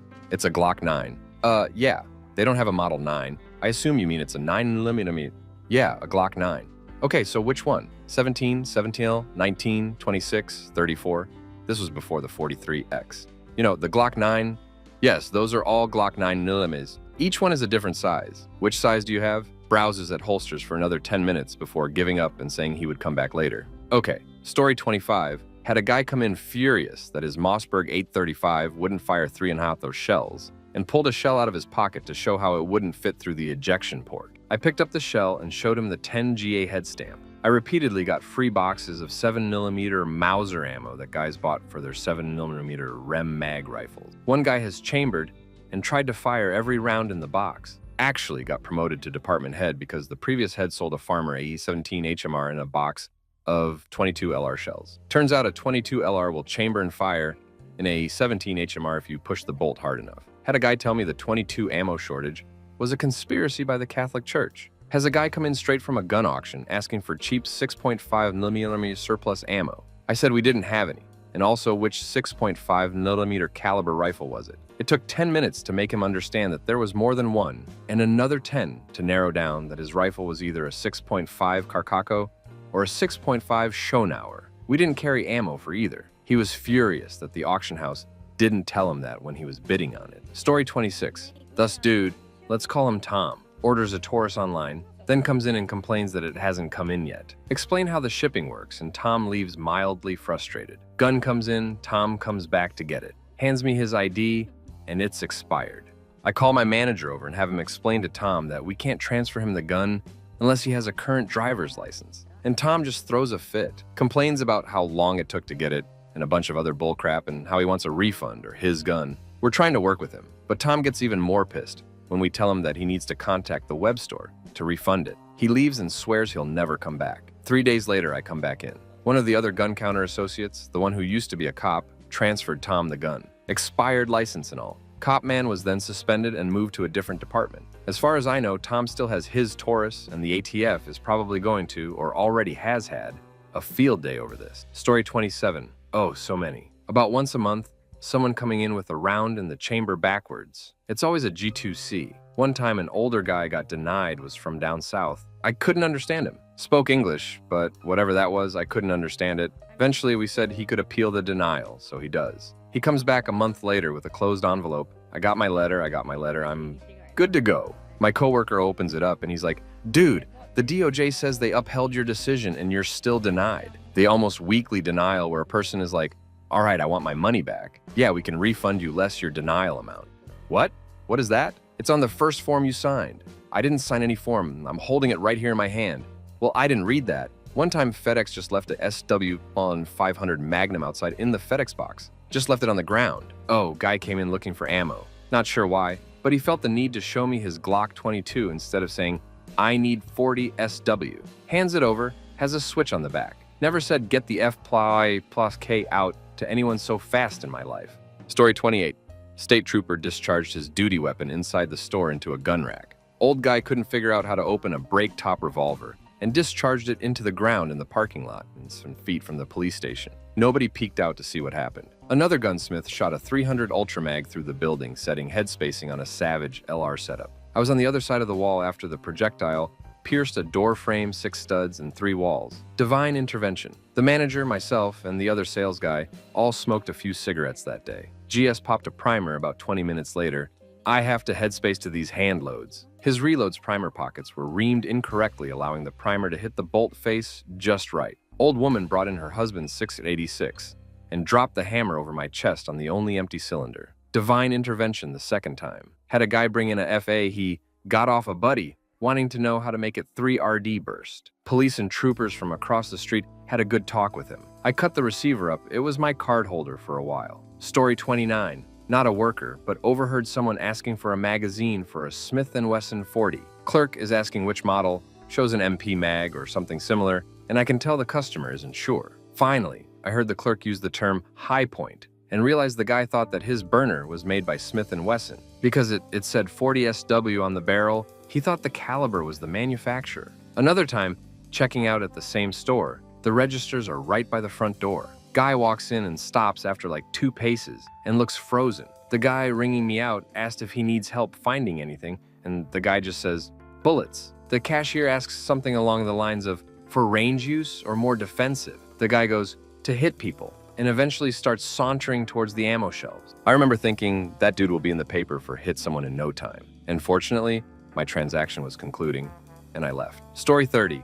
Was at Academy recently and overheard an awkward conversation. Lady was buying a new AR and just very oddly describing to the clerk about how her last one was stolen out of her car when her car was broken into, and can she put a different address in the form because her address on her license is her ex-husband and she's living with her son. She just kept info dumping the most random and nonsensical crap to the clerk, and he eventually decided to stop the sale. She texted somebody on her phone, and 10 minutes later, this Kid Rock vibing dude shows up all pissed off about it. I split at that point. Story 31. Half my stories could be gun broker related because people either win an auction and ghost us, or they call a few minutes after bidding to tell us they have no intention of paying. Recently, someone won an auction for a used SCCY pistol, and then told us they didn't have the money for a $150 auction, one they didn't have to even pay shipping on because they were close enough to drive to us. During the height of the pandemic, we had tons of people come in trying to get permits, and they'd say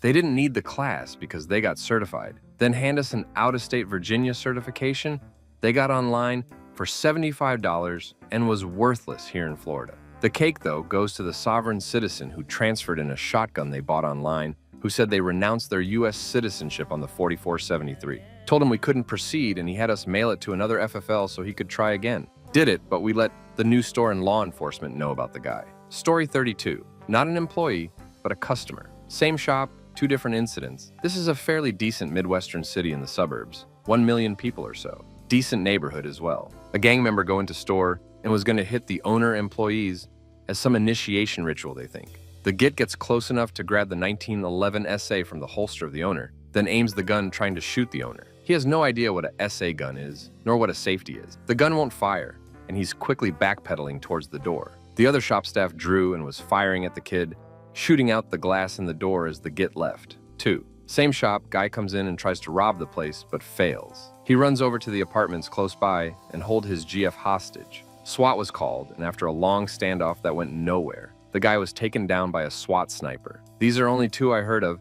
because I lived fairly close to the shop at the time, so I can imagine what else might happen that never hits the news. Story 33. Not an employee story, but as a customer was eavesdropping on a conversation with a worker and another customer. Guy was talking about optics, and the customer goes, I just dial my stuff to 100 or the max so the bullet hits harder. Dude has the same mindset as those soldiers in Africa, Middle East who set their AKs to 100. Story 34. Customer side story. Was shopping for a 1301 comp shotgun, and the lady pulled it down off the wall, never cleared it, but just handed it over. I clear it, and out pops a snapcap trainer. She looked surprised, said, that happens. I finished looking it over and hand it back to her. She didn't clear it. I ask, hey, what optional items can I get? She starts looking up items on the PC and leans the gun on the counter, places her hand over the barrel, and rests her chin on her hand. I said, please don't do that. She said, it's not loaded. I grabbed my paperwork and just left. Story 35. Showed a woman a Troy Defense Pump air. I'm in New York State. Asked if this is the gun they shoot up schools with. I have to ask people their occupation, and the number of people who ask me what an occupation is alarming. The old guy that said he has a special paper, so he doesn't have to do background checks. He was serious, could not produce said document. The guy that flew off the handle after he had given me all his personal information for an ammo background check because I asked for his phone number at the register. Story 36. Not a gun store employee, but story on my most recent purchase. Went to a new FFL looking for a Glock 45. Associate comes out, puts the box on the counter, opened it, and then slides it across the counter to me.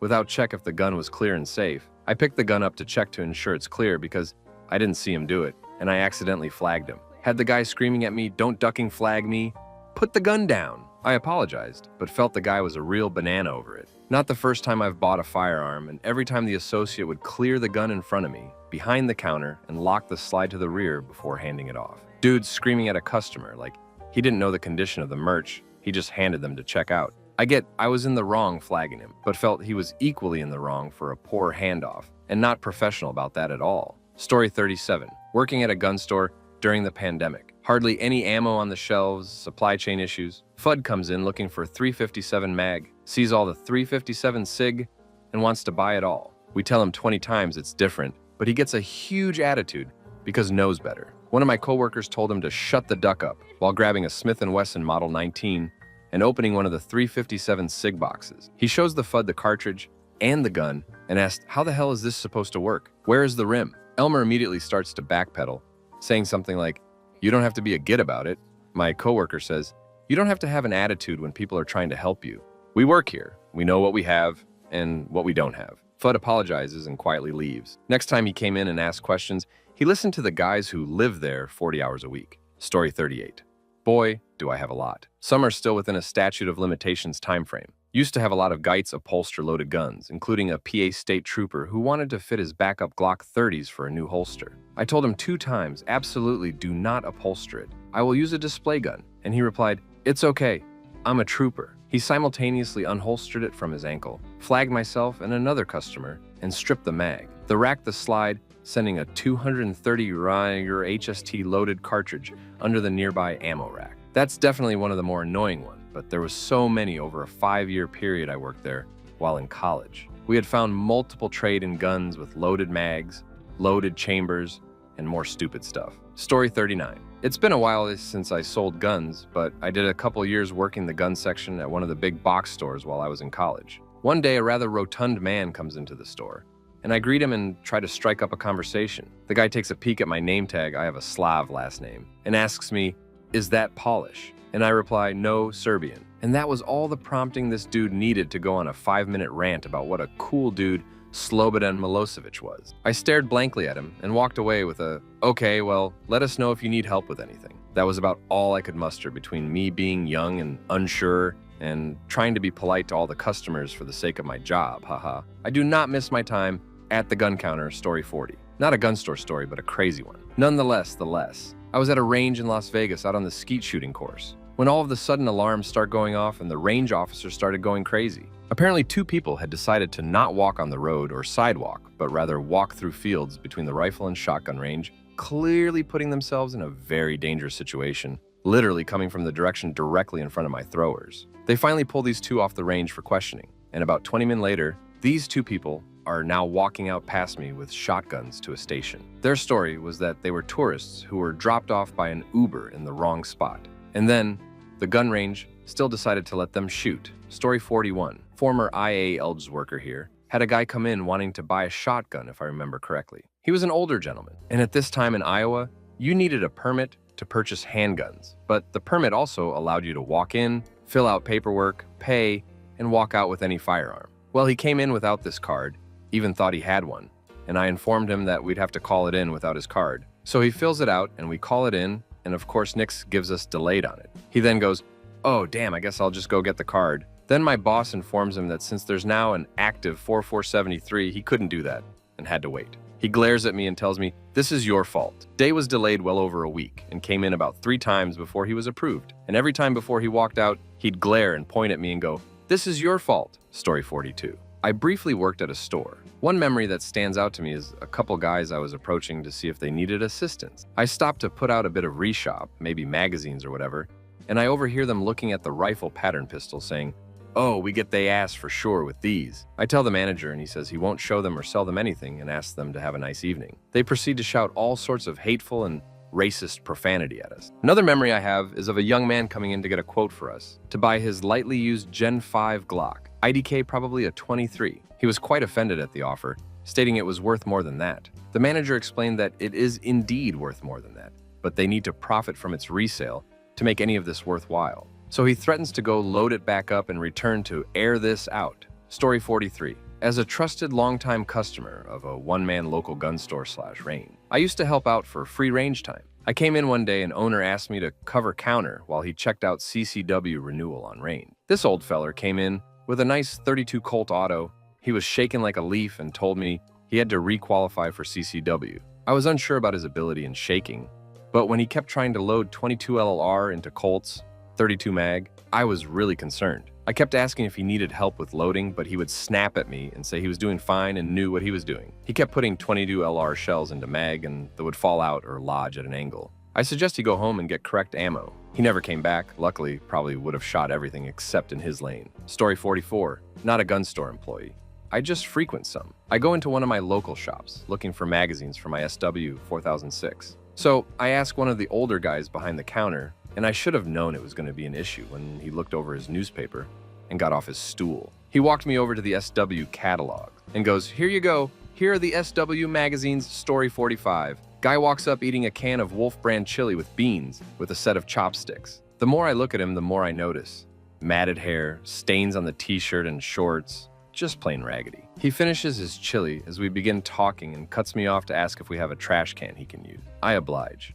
As we resume the beginning to our conversation, he cleans these damn chopsticks off with his tongue and sticks them in his pocket without missing a beat. Unhinged behavior. The comments that came throughout our interaction about this gun or that gun ended up with me just walking away. To keep it short, the 22 LR bounces around in the body guy. The unfortunate thing is he couldn't be any older than 35. Story 46. I actually have one from the customer's POV.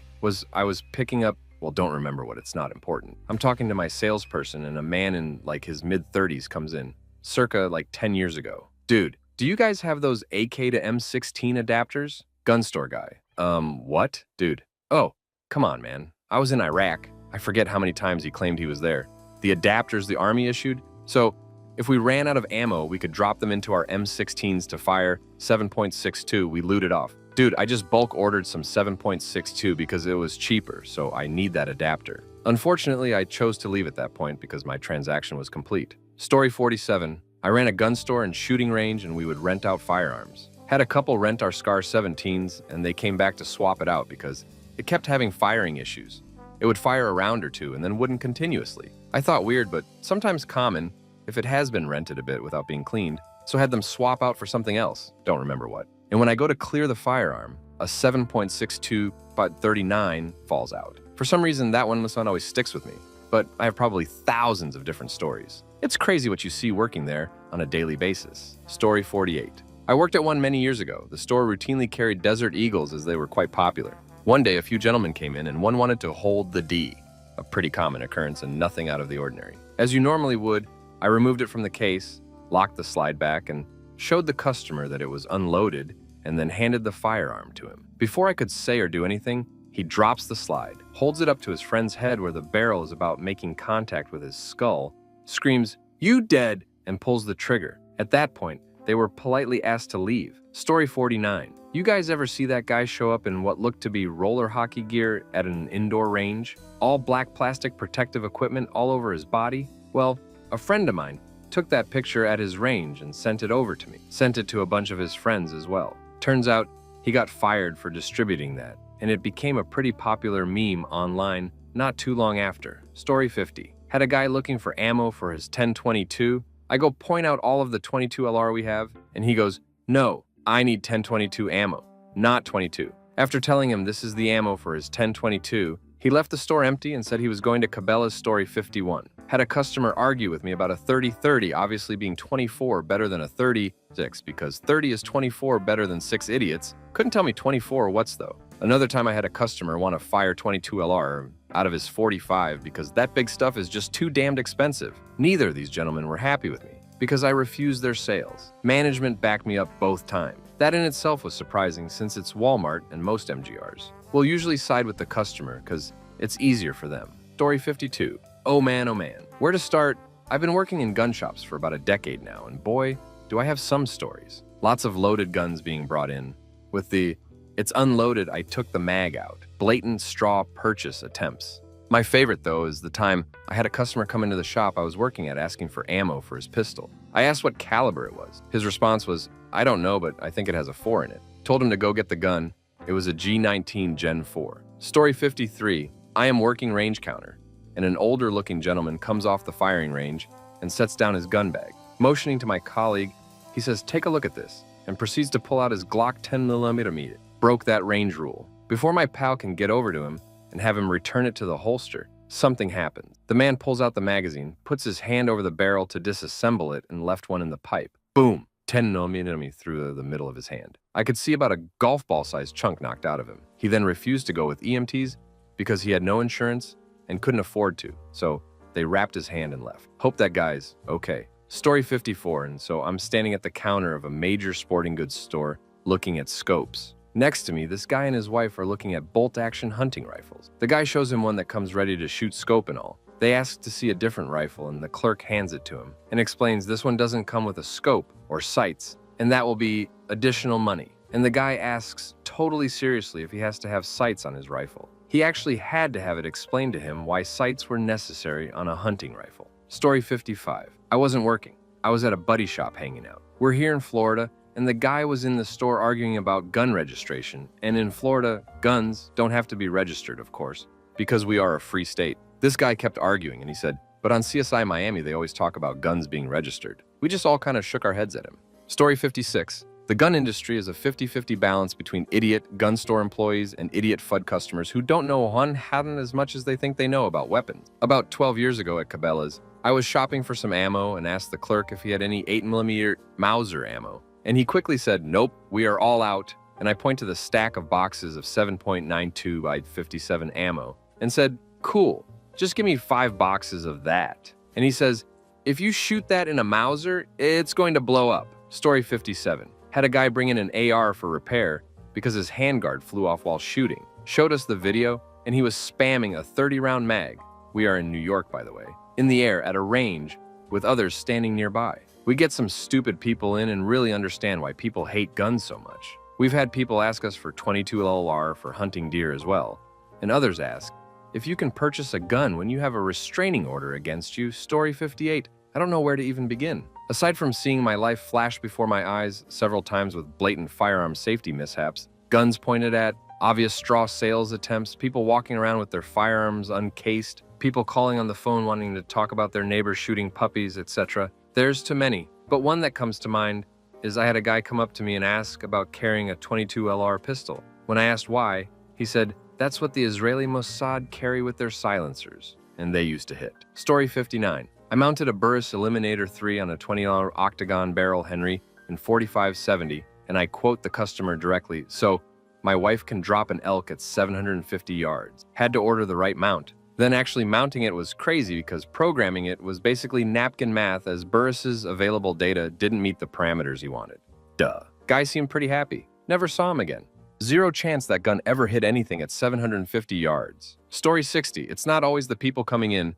The range I go to sometimes got a new safety video and made everyone watch it before shooting. I was watching it, and everything was good. Then they started going over range commands, and he called the clear weapons command. And the two people showing as example in the range racked the slide and then removed the magazine. I instantly went, and pointed at the screen with the owner rolling his eyes and going, "Feel YH."